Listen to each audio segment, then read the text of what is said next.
صاحب آج جو آپ نے درخواست دائر کی اس پر کیا عدالت کی جانب سے آرڈرز آئے ہیں؟ میں جی تھوڑا سا بیک گراؤنڈ دے دوں.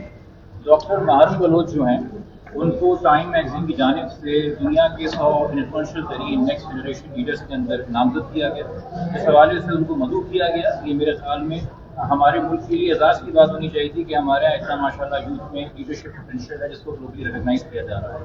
7 اکتوبر کو یہ ٹریول کر رہی تھی. اسکیجول فلائٹ کی ویلڈ ٹکٹ ویلڈ ویزا تھا. وہاں پہلے ایف آئی اے حکام نے ان کو غیر قانونی طور پر ٹریول نہیں کرنے دیا. 5 گھنٹے تک ہراساں کیا. ان کا پاسپورٹ ضبط کر کے رکھا. 5 گھنٹے بعد جب ان کو پاسپورٹ ملا اور یہ ایئرپورٹ سے نکلی تو اولڈ ایئرپورٹ روڈ پہ ان کے ساتھ سمیرین بلوچ اور ایک اور ان کی فیمیل کالیگ اور ایک ان کے میل کالیگ یاسر بلوچ تھے. ان کو 2 پولیس والے انٹرسیپٹ کرتی ہیں. 8 اس میں سے پولیس والے نکلتے ہیں. مرد ہونے کے باوجود اور ان کے خواتین ہونے کے باوجود ان کو فورس کرتے ہیں باڈی سرچ کے لیے اور ان سے ان کا پاسپورٹ اور ان کا موبائل فون چرا کے بھاگ جاتے ہیں اور ساتھ میں گاڑی کی چابی لے جاتے ہیں. اور جانے سے پہلے جو یاسر بلوچ ڈرائیور تھا اس کی سڑک پہ سیٹ کے زدوکوب کر کے تشدد کا نشانہ بھی بناتے ہیں. ہمارا سب سے پہلا خدشہ یہ پیدا ہوا کہ ان کا پاسپورٹ یا ان کا موبائل فون خدا نخواستہ کل کسی کارروائی میں استعمال کر کے ان کے اوپر کوئی اور فرضی کیس ڈالا جا سکتا ہے. ان کو فریم کیا جا سکتا ہے.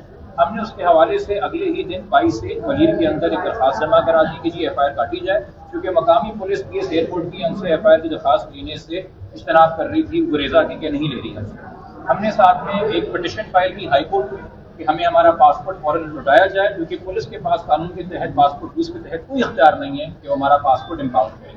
شاید چونکہ ہم قانونی چارہ جوئی کر رہے تھے عدالت سے رجوع کر رہے تھے یہ بات شاید ملیر پولیس کو پسند نہیں آئی اور ملیر پولیس نے 11 اکتوبر کو ایک اور فرضی ایف آئی آر ڈاکٹر مہارن کے خلاف کاٹی کہ جی شام 6 بجے سے شام 7 بجے تک مہارن بلوچ صاحبہ جو ہیں ملیر میں سڑکوں پہ لوگوں کو گرگلا رہی تھی اور ریاست مخالف یا ملک مخالف جو ہے وہ نعرے بازی ہو رہی تھی اور لوگوں کو ترغیب دینے کی دہشت کرتی تھی. جبکہ 11 اکتوبر کو ملیر کی وہ گلی کیا پورے ملیر میں نہیں کراچی ساؤتھ ڈسٹرکٹ کے اندر میرے ساتھ میرے فہد حسین صاحب ہیں جس کے ہمارے ساتھ وکیل بھی ہیں. ان کے چیمبر میں 5 بجے سے لے کے 7:15 بجے تک مہارن بلوچ موجود تھی. اس کا سی سی ٹی وی فوٹیج بھی موجود ہے. اس کا ایویڈنس بھی موجود ہے. اور حق یہ کہ جو ایف آئی آر کاٹی گئی وہ ان دفعات میں کاٹی گئی جو دفعات اب پی پی سی میں ایگزسٹ ہی نہیں کرتی. آج سے 1 سال پہلے لاہور ہائی کورٹ نے سیڈیشن کا لا ختم کر دیا ہے. اس سیڈیشن کو لا گئی انگریزوں کے زمانے سے تمام تر وہ لوگ جو خود مختاری کی بات کرتے ہیں جو عزت نفس کی بات کرتے ہیں جو انسانی آزادی کی بات کرتے ہیں ان کے خلاف استعمال کیا گیا. تو ناپید قانون جو قانون ہے ہی نہیں فعال اس کے اوپر ایف آئی آر کاٹی گئی. ہم بڑے مشکور ہیں سندھ ہائی کورٹ کے کہ نہ انہوں نے صرف ہماری پاسپورٹ والی پٹیشن پہ 1 ہفتے کا نوٹس لے کے حکومت سے جواب طلب کیا ہے بلکہ جو ایف آئی آر مہارن بلوچ صاحبہ کے خلاف کاٹی گئی اس کو سسپینڈ کر دیا ہے اور اس کے تحت اب نہ ان کے خلاف کوئی کارروائی نہ کوئی اریسٹ نہ ان کو ہراساں کیا جا سکتا ہے. باقی گفتگو ڈاکٹر مہارن صاحب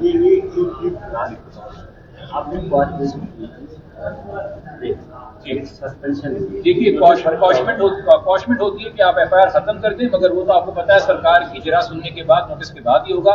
ہماری انٹرم پریئر جو تھی کہ ہمیں عبوری ریلیف جو چاہیے کہ جب تک سرکار کا جواب نہیں آتا اور فائنل آرگومنٹ نہیں ہوتے کہ اس ایف آئی آر کا آپریشن سسپینڈ کر دیں کہ جیسے اس ایف آئی آر کا کوئی قانونی وجود نہیں ہے. وہ پریئر ہماری گرانٹ کر دی ہے آنریبل ہائی کورٹ نے.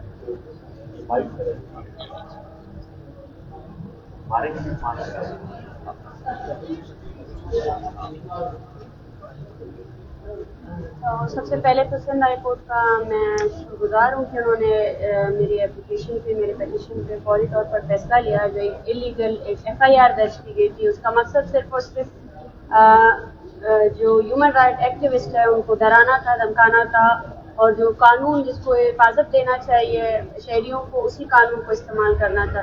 اس کے ساتھ ساتھ میں یہ بھی کہوں گی کہ اب میرا کیس اسلام آباد ہائی کورٹ میں بھی تھرسڈے کو لگا ہے چیف جسٹس کے سامنے اور میں امید کرتی ہوں کہ جس طرح پوری دنیا ایویڈنٹ رہی ہے کہ نہ میرا نام ای سی ایل میں ڈالا گیا نہ ہی کسی اور لسٹ میں مجھے انلیگل طریقے سے روکا گیا نہ روکا گیا صرف بلکہ اسالٹ بھی کیا گیا اٹیک بھی کیا گیا میرا پاسپورٹ تک مجھ سے چھین لیا گیا اور اس کے بعد ایف آئی آر بھی میرے خلاف درج کی گئی. تو ان تمام اسالٹس کے خلاف جس طرح سندھ ہائی کورٹ نے ہماری پیٹیشن کو سنا ہے وہ آگے فیصلہ بھی اسی طرح ذمہ دارانہ طریقے سے کرے گی اور اسلام آباد ہائی کورٹ میں جو میرا کیس ہے اس میں بھی چیف جسٹس صاحب اس کیس کو پرائیورٹی کے بیسس پر دیکھیں گے کہ کس طرح بلوچستان سے منسلک جو انسانی حقوق کے ایکٹیوسٹ ہیں ان کے ساتھ کیا ہو رہا ہے. Thank you very much. کتنے مقدمات کی اوور آل پاکستان دیکھیے ان کی تو گنتی نہیں ہو سکتی ہے کیونکہ مقدمات کبھی سامنے بھی نہیں آتے ہیں. یہاں پہ وہ